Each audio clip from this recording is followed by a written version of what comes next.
So in this segment, we are going to talk about the cost of equity or common stock, and this is the third component. We've already talked about the earlier two components. All right, let's go over some basic point.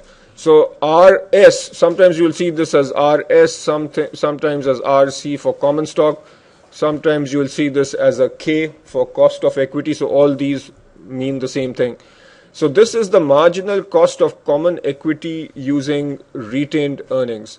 Okay, what does that mean? So when you put your own earnings back into the company, so all of us hopefully know that if a company has net income of say 100, what are the two things that can be done with the earnings? Either you can have retained or you can pay dividends. The amount of dividends paid out is based on the payout ratio. So a payout ratio of 60% means what? 60% No. What's your name? Serish. What does 60% payout ratio mean? 60% payout ratio means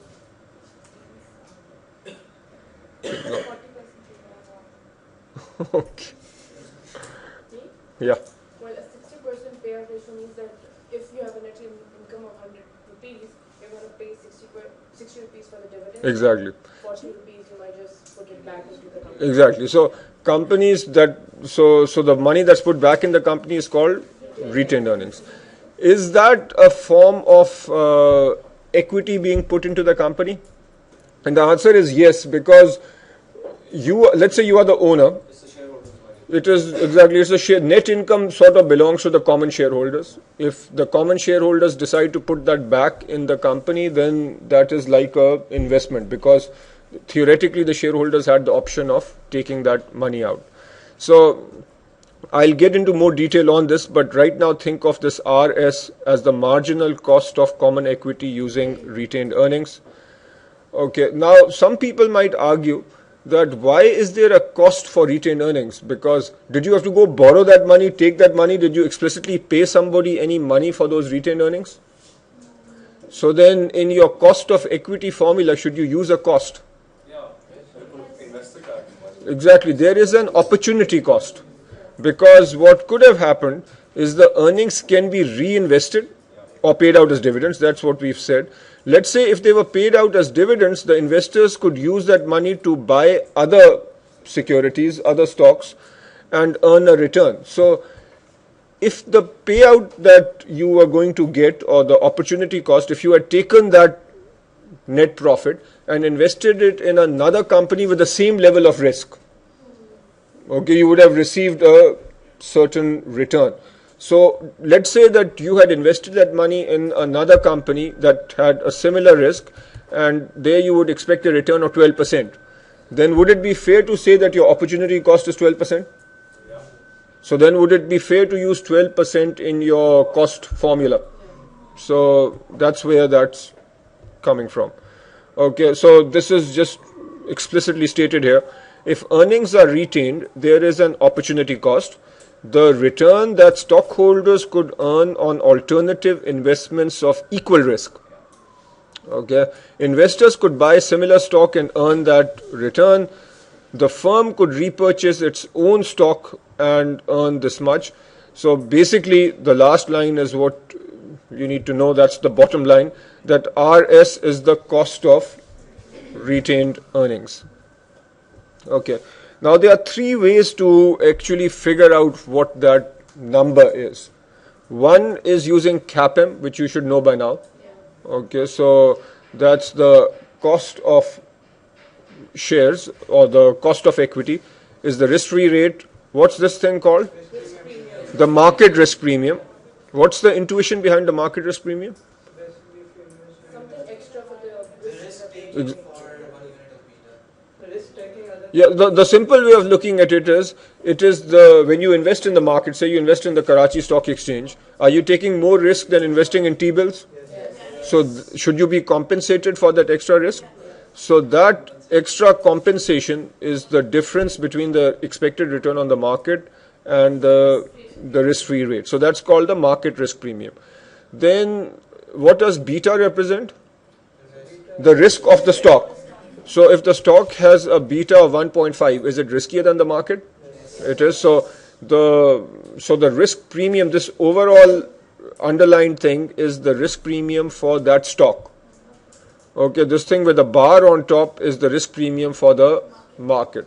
Okay, now based on what we discussed regarding beta in earlier lectures, it makes sense that the risk premium for the stock is the risk premium for the market multiplied by the beta of the stock. So this is one way to come up with the required return for a given stock. Another is to use the discounted cash flow method, which uses the growing annuity formula. Okay, what happens there is so another way of looking at it is saying you assume that your dividend at the end of period 1 is D1 divided by P naught plus G. So I'm going to explain this in a little more detail later, but I think you've seen this in IBF. Okay, this is based on the growing perpetuity formula that you should know. Okay, hopefully you got it right on your quiz. Okay, and the next part and the last part is let's say you've issued a bond as a company. Should the risk premium on the stock, or should the return that you are offering on the stock be more than the return on the bond? Yes. Why? There's more risk. Yeah, because from a shareholder or investor perspective, he's taking more risk by investing in the stock. So as a company, you need to be giving him a higher return. I don't get what you're talking about. Okay, no, this thing, if you're asking about this formula, I'll come back to it. All these are going to be discussed in a lot of detail. This is just the appetizer. Okay, all I'm saying, right now just take this. In the subsequent slides, we are going to get into details on each one of these. Starting with CAPM. So you sort of already know this, but it's just being hammered in. So to come up with the CAPM number, or coming up with this required return, you need to have estimates for all of these, right? You need to know the risk-free rate, you need to know the return on market, and you need to know beta. So can you do this pretty fast? So do it. So actually, so just pay attention if you haven't gotten this, okay, so what is the CAPM formula? It's your risk-free rate plus the market risk premium. What's the market risk premium? 6% into, so normally what you are used to seeing here is the return on the market minus the risk-free rate, but they have done you a huge favor and just done that subtraction for you and given you the 6%. Okay. What are some classic mistakes? A classic mistake is not to see that this is the risk premium on the market and just do 6 minus 7 and say, oh my God, this is negative. Right? So that should be anyway. Otherwise, if you thought this was the risk premium if you thought that was the return on the market, you can't possibly have a return on the market that is lower than the risk-free rate. So you should be smart enough to figure that out. In the capital form, not X. No, the beta y is equal to mx plus c. If you look at the security market line that we discussed last time, the y-axis is your required return. Your x-axis is the beta. So the beta is the x. So what is the intercept? No, C, but in the CAPM world, the intercept is the risk-free rate and the slope is the market risk premium. So that market risk premium is the slope. You need to be clear about that.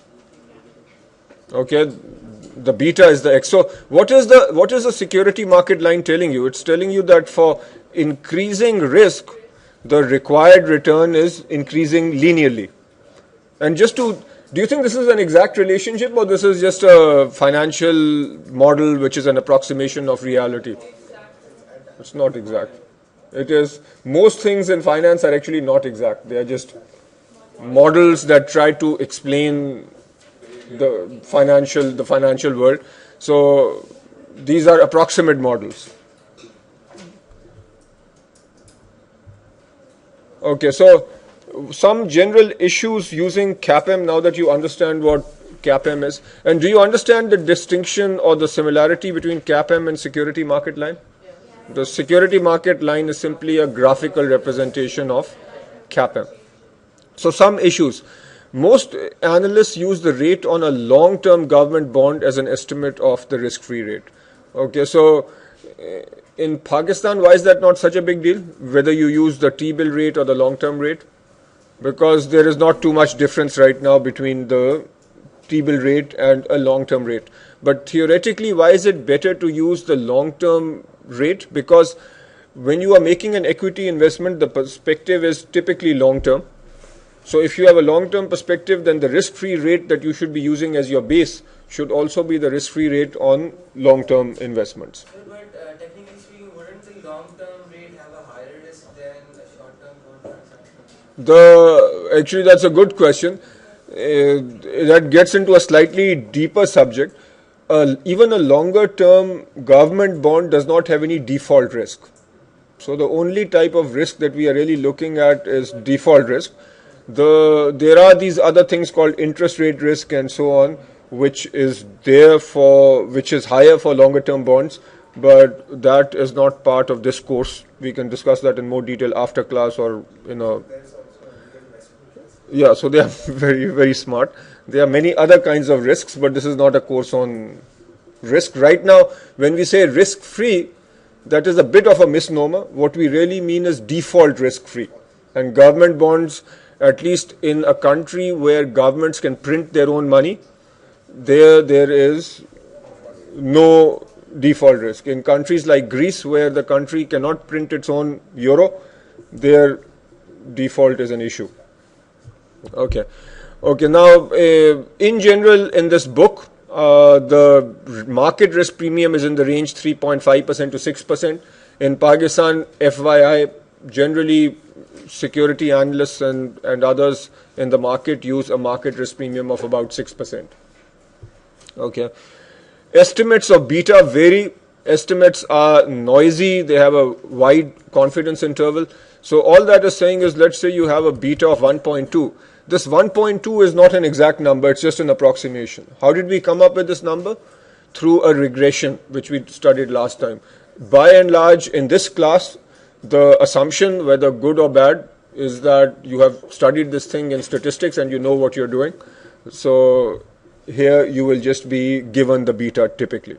Or you might be asked to find the beta if you are given the rest of the CAPM information. So I hope that you can do something like this. If you are given the fact that, say, the required return is 14%, you are given the risk premium on the market, and you are given the risk-free rate of, say, 4%, can you find the beta of the stock? Yes. You should be able to. It's just one equation, one unknown, and based on class 10 maths or 8 maths, you should be able to do this.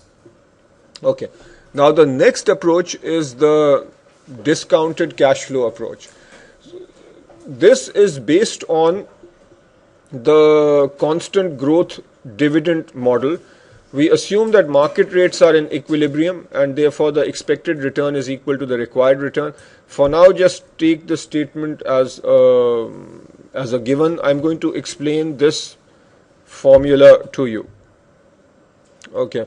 Actually, let me just do this very briefly. The way this works is, you assume that the value of a company, the present value of a company, is given by its current stock price.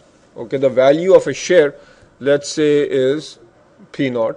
Okay, now how do you come up with the value of a share, which is a financial asset? You are supposed to take the present value of future cash flows. Okay, now if I build on the question that I gave you during the quiz, that had a slight twist in it, but let me just give you the straightforward form. Let's say that you are expecting a cash flow where at the end of period 1 you have a dividend of 2, end of period 2, and this dividend keeps growing at a growth rate of 2%. So effectively what we have here is a growing perpetuity. Okay. Now what is the present value of a growing perpetuity? it is the present value at time 0. The present value, does one fundamental point make sense? The value of a financial asset such as a stock should be the present value of all the cash that you are getting based on that stock, right? So the P naught then, which is the price of the share, must be equal to the present value of the future cash flow. This is simply a growing perpetuity. What's the present value of a growing perpetuity? It's payment at period 1. What's the payment at period 1? It's the dividend at period 1, which is 10, divided by R is the rate minus the growth rate, which is 0.02. Now somebody was asking about the minus, so she probably remembered this minus. Okay, now if you do some very basic algebra, and if you can't do this on your own, then see Sunil after class. But this thing, effectively what we are saying is P naught is equal to the D1 over R minus G. You can rewrite this equation with R being the subject of the formula. So R is equal to something. So this can be rewritten as that. And if you don't know how to do that, then stay back after class. Okay, that's outside the scope of what we cover over here. It's basic. It is basic algebra. Okay. Another way, so this is one way, that's the mathematical explanation. The financial or finance perspective explanation is as follows. The required return on a share, first you can think of a growing perpetuity as a regular perpetuity plus the growth, right? So if you have a plain perpetuity, what's a plain perpetuity? Yeah, so the $10 dividend just stays 10, 10, 10 forever. What would be the return if you only had a regular perpetuity? It would be D1 over P naught. So D1, so the return would be D1 over P naught. Okay. So let's say if the price of the share was 100 and D1 is 10, and let's say D1 was not growing, then the return would be 10%, 10 over 100. And then do you think if now add on the growth, so a company that is growing would be giving you a higher return. So the higher the growth rate, the higher the return. So you add so in this formula intuitively it makes sense that G is added. Okay, hopefully that makes sense. So in other words, if you have a stock and you can assume that the dividend is going to come and the dividend will grow at a constant rate, then that information can be used to estimate the required return on the stock. Okay. Now, how do you estimate the growth rate? You can use the historical growth rate if you believe the future will be like the past. That's one way of doing it. You can speak to a bunch of analysts who are constantly looking at the cash flow statements of a company and figure out what their estimates are. Or from an exam perspective, finance teachers like this the most because it makes you do some work. The rest, obviously, you can't do on an exam. This is the only one that you can do on an exam, so you are more likely to see this.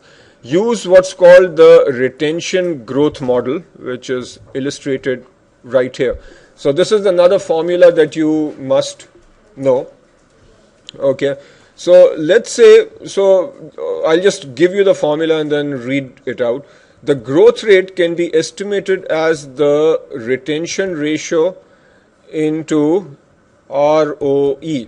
So Sairish, what's the retention ratio? It's not quite written there. Okay. Okay.